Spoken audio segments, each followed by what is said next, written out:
Hai penghuni ruang tengah, gimana kabar kalian? Tentunya baik-baik saja kan?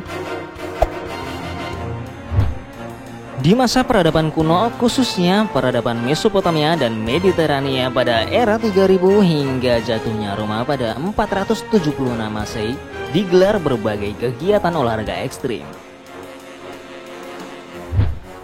Dari olahraga ekstrim ini, cedera patah tulang, cacat tubuh hingga kematian menjadi hal yang lumrah dialami oleh pesertanya.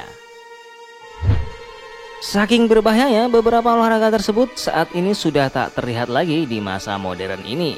Namun ada sebagian olahraga yang dimodifikasi sedemikian rupa untuk keamanan bagi para pesertanya. Berikut ini 9 olahraga ekstrim paling berbahaya pada masa peradaban kuno. Seperti biasa, bagi yang belum subscribe, yuk sama-sama untuk menekan tombol subscribe-nya dan nyalakan lonceng notifikasinya agar kalian nggak ketinggalan informasi terbaru dari Ruang Tengah. Dan jangan lupa juga untuk berbagi berbagai informasi menarik lainnya yang ada di dunia ini ke teman-teman dan ke sosial media kalian.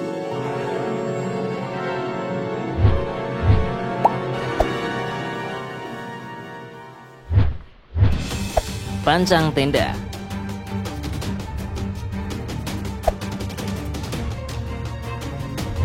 Pada masa Makedonia kuno, pancang tenda atau tent pegging adalah olahraga menancapkan tongkat runcing sambil menunggang kuda.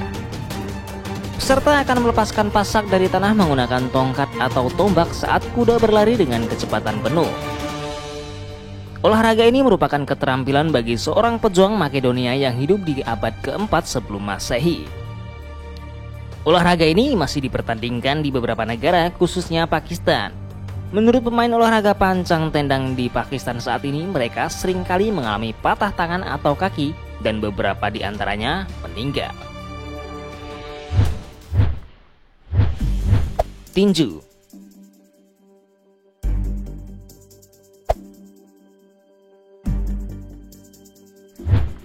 Pada zaman Romawi dan Yunani kuno, ternyata olahraga tinju juga sudah ada.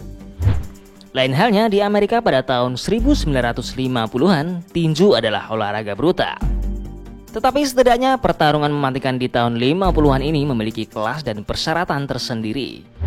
Lain halnya pada zaman Yunani kuno, di mana tinju menjadi olahraga olimpiade atau kekaisaran Romawi yang juga merupakan acara festival di mana para petarung akan bertarung sampai lawannya lumpuh. Bahkan para petinju juga melawan beberapa pesaing berturut-turut dengan jeda yang singkat di antara pertarungannya. Hal ini mengakibatkan wajah dan kepala seringkali menjadi sasaran pukulan. Gulat.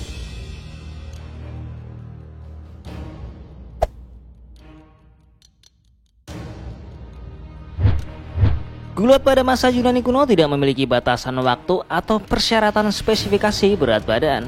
Namun gulat menjadi olahraga kelas berat bagi kaum intelektual.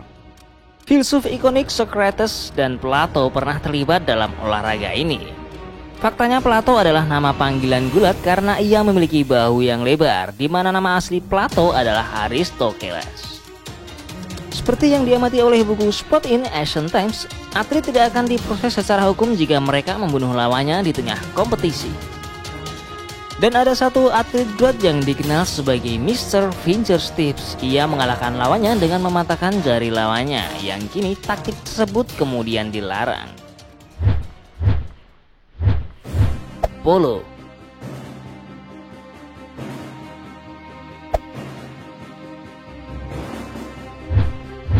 Polo merupakan olahraga yang berbahaya di mana tim yang menunggang kuda akan memukul bola dengan palu yang cukup besar.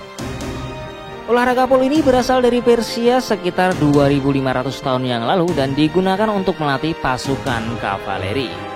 Olahraga ini juga disebut olahraga para raja dan terkenal sebagai taktik Raja Alexander Agung ketika dia naik takhta Makedonia. Pada tahun 1989, Presiden Klub Polo dan Patch mengisahkan gambaran permainan polo di peradaban kuno, di mana dua tim terdiri dari 600 orang yang memegang tongkat saling menyerang satu sama lain untuk menggiring bola melewati gawang. Meskipun olahraga ini jauh lebih aman dimainkan saat ini, namun versi ekstrim yang dimainkan di Pakistan mungkin masih meniru permainan polo di peradaban kuno. Pertarungan tongkat nelayan.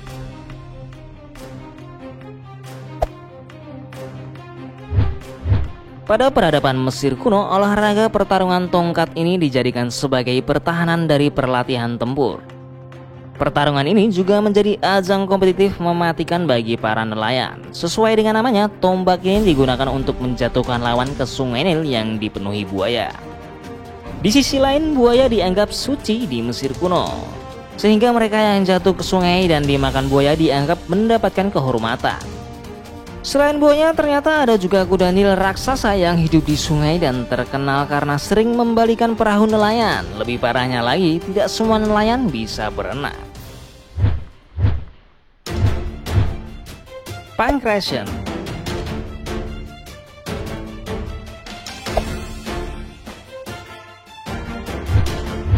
Pankration adalah olahraga yang mencampurkan gula dan tinju dalam aksinya, dan tubuh petarung akan dilumuri minyak zaitun.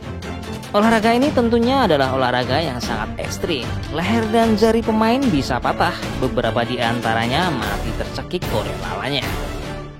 Di Yunani, pemain dilarang menggigit dan mencungkil bola mata. Namun di Sparta, pemain bebas menggigit lawan, mencungkil mata mereka dan memukuli mereka hingga tewas. Seorang petarung Yunani kuno bernama Aristion pernah ikut berkompetisi pada tahun 564 sebelum Masehi.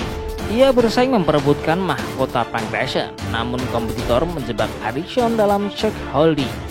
Meskipun ia kehilangan kesadaran, Aristion masih cukup kuat untuk membuat pergelangan kaki lawannya terkilir, memaksa lawannya untuk menyerah. Namun kemenangan itu tak berarti apa-apa karena ia harus meninggal. Melompati banteng.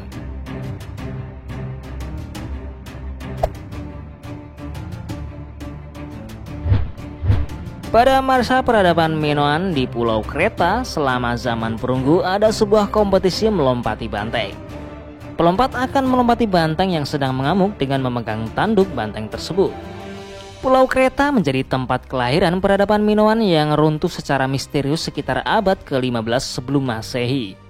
Suku Minoa menjadikan banteng sebagai simbol yang sakral dari kekuatan dan kesuburan. Mereka bahkan membuat patung banteng, perhiasan banteng, dan lukisan banteng. Gladiator.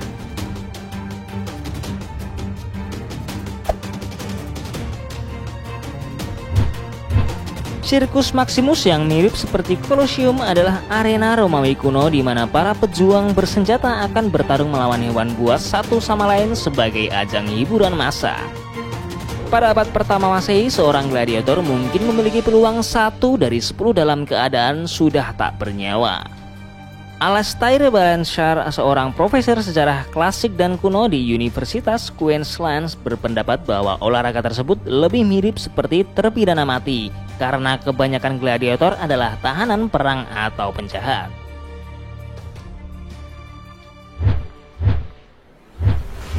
Venatio.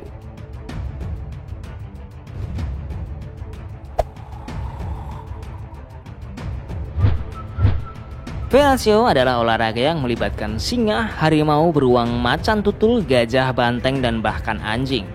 Mereka diadu melawan pemburu manusia dan hewan lainnya, menjadi salah satu permainan paling tidak adil dalam sejarah. Atlantik mencatat bahwa Venatio adalah contoh pertunjukan sirkus yang mengerikan. Kaisar Titus memperingati pembukaan Colosseum dengan mengadakan acara selama 100 hari di mana 5.000 hewan dibantai. Kaisar Trajan pernah memiliki 11.000 hewan yang diadu satu sama lain. Orator Caesarea mengungkapkan bahwa Venation adalah cerminan sifat manusia yang paling biadab. Namun olahraga ini menjadi cikal bakal adu banteng Spanyol. Nah, itulah tadi 9 olahraga ekstrim paling berbahaya yang ada pada masa peradaban kuno. Gimana nih menurut kalian? Jangan lupa ya, tulis pendapat kalian di kolom komentar.